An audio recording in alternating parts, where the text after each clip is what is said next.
तो खालिस्तानी अमृतपाल 4 दिन से फरार है। उसकी तलाश में देश भर में छापेमारी हो रही है, कार्रवाई हो रही है, लेकिन अब कई खुलासे हुए। आईएसआई से संपर्क में भी था, लेकिन अपने गांव जल्लूपुर खेड़ा में नशा मुक्ति केंद्र में किस तरह से युवाओं को जो पहले नशे की गिरफ्त में है, कैसे अमृतपाल ने उन्हें अपना शिकार बनाया, कैसे देश के खिलाफ भड़काया, भावनाएं भड़काई और लालच देकर हथियार उठाने के लिए मजबूर किया, इस खास रिपोर्ट में आपको दिखाते हैं।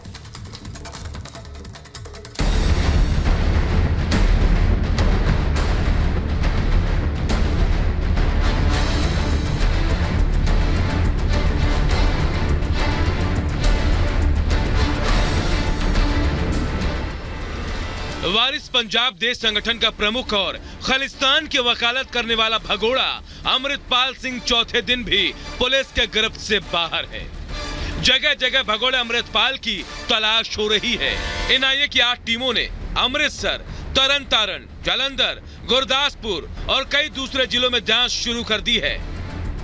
खालिस्तानी समर्थक अमृतपाल को लेकर नित नए चौंकाने वाले खुलासे हो रहे हैं। अब पुलिस का दावा है कि अमृतपाल के ड्रग माफियाओं से सीधे संबंध थे। इतना नहीं, पुलिस ने दावा किया है कि अमृतपाल अलग खालिस्तानी राज्य बनाने को लेकर लगातार खुफिया एजेंसी आईएसआई के संपर्क में था। एक बड़ा और चौंकाने वाला खुलासा पुलिस ने यह भी किया है कि अमृतपाल मानव बम बनाने की भी तैयारी में था, यानी पंजाब में बैठकर मानव बम उसके द्वारा तैयार किए जा रहे थे। क्या युवा आत्मघाती हमले के लिए तैयार हो रहे थे? नौजवानों को मानव बम बनने की ट्रेनिंग मिल रही थी।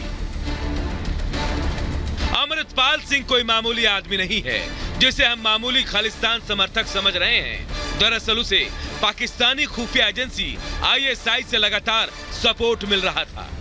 दुबई से लेकर लंदन तक उसकी जड़ें फैली हुई हैं।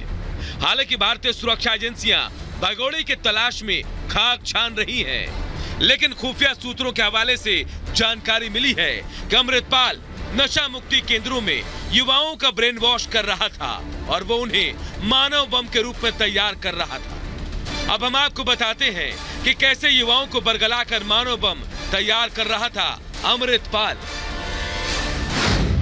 दरअसल अमृतपाल सिंह नशा मुक्ति की आड़ में युवाओं को मानव बम के रूप में तैयार कर रहा था। अमृतपाल नशा छुड़ाने के अभियान, धर्म प्रचार के नाम पर युवाओं को इकट्ठा कर रहा था। नशा छुड़ाओ केंद्रों में युवाओं का ब्रेन वॉश किया जा रहा था। उन्हें इस तरह का प्रशिक्षण दिया जा रहा था कि जरूरत पड़ने पर वो जान देने को भी तैयार हो जाएं। उन पर भावनात्मक प्रभाव डाला जा रहा था। इन्हीं के सहारे अमृतपाल सिंह आनंदपुर खालसा फोर्स यानी AKF खड़ी कर रहा था। बहुत सारी राइफल्स, BP जैकेट्स जो रिकवर हुई हैं, उसमें भी AKZ लिखा हुआ, AKF लिखा हुआ है, जो कि अनंतपुर खालसा फौज है। जो प्रिलिमिनरी इन्वेस्टिगेशन में यह है कि जो इसके क्लोज एसोसिएट थे, जिनके पास वेपन्स थे, उनको ये नाम दिया गया था। उनके पास राइफल्स, बुलेट प्रूफ जैकेट्स पे भी AKF लिखा हुआ है। अमृतपाल पर पुलिस ने शिकंजा कस दिया है। पाकिस्तान बॉर्डर पर BSF की कड़ी नजर है। वहीं नेपाल सीमा पर भी SSB की टीम गहन छानबीन कर रही है ताकि देश के खिलाफ साजिश करने वाले अमृतपाल को पकड़ा जा सके। वही अमृतपाल पिछले कई सालों से युवाओं को नशा छुड़ाने के नाम पर उकसा रहा था। सूत्रों की माने तो अमृतपाल अपने गांव जल्लू खेड़ा के नशा छुड़ाओ केंद्र में 36 युवाओं को भर्ती करा चुका था।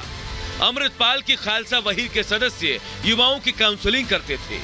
युवाओं को पेन किलर और ताकत की दवाएं दी जाती थी। एक युवक को 4-5 दिन तक गहन निगरानी में रखा जाता था। उन्हें अमृतपान कराया जाता था और भविष्य में नशा ना करने की सख्त हिदायत दी जाती थी। मतलब अमृतपाल साजिश के तहत युवाओं के साथ पहले भावनात्मक रिश्ता बनाता था और फिर उसे देश के खिलाफ भड़काता था। ये ड्रग डी एडिक्शन सेंटर जो है वो अमृतपाल की तरफ से चलाया जा रहा था, जिसे कि अब सरकार के आदेश अनुसार बंद कर दिया गया है। हम इस वक्त उस ड्रग डी एडिक्शन सेंटर में मौजूद हैं और यहाँ पर अगर आप देखेंगे तो अमृतपाल के जो कुछ साथी हैं उनके बिना कोई भी मौजूद नहीं है। ये वही लोग हैं जो इस ड्रग डी एडिक्शन सेंटर को चलाते थे, नशा मुक्ति केंद्र को, लेकिन अब यहाँ पर सिर्फ सोने के कुछ गद्दों के बिना आपको कुछ दिखाई नहीं देगा, क्योंकि सरकार की तरफ से इन्हें कहा गया है कि तत्काल प्रभाव से इस ड्रग डी एडिक्शन सेंटर को बंद कर दिया जाए। और एजेंसी के सूत्र ये बताते हैं कि अमृतपाल इसी ड्रग डी एडिक्शन के सहारे जो है नशे का कारोबार कर रहा था, युवाओं को बरगलाने की और एक हथियारबंद फौज शुरू करने की कोशिश कर रहा। बहरहाल अमृतपाल के आतंक की फैक्ट्री पर कानून की चोट लग चुकी है। उसके सहयोगियों को भी सलाखों के पीछे धकेल दिया गया है, जिससे डरा हुआ अमृतपाल बिल में जाकर छिप गया है।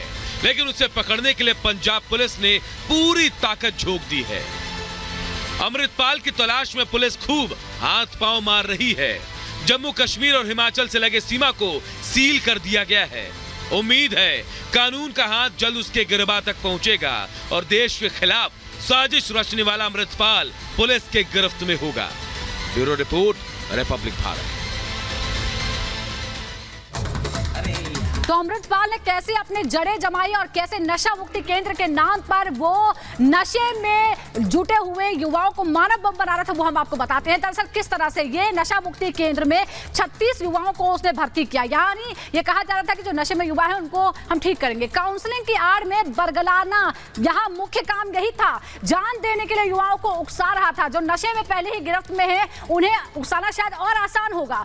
नशा केंद्र में 36 युवाओं को भर्ती किया गया, युवाओं की काउंसलिंग की गई और काउंसलिंग के नाम पर उन्हें बलगराया गया, जान देने के लिए उन्हें तैयार किया गया। यानी मानव बम की तरह उन्हें तैयार किया जा रहा था कि जो एक इशारे पर अमृतपाल के अपनी जान दे भी सकते थे और ले भी सकते थे। इसी की ट्रेनिंग यहां पर युवाओं को दी जा रही थी। जैसे खुलासा हुआ उस नशा मुक्ति केंद्र को बंद कर दिया गया है। लेकिन फिलहाल क्या स्थिति है, प्रियंका के पास चलते हैं। क्या खबर है प्रियंका आपके पास?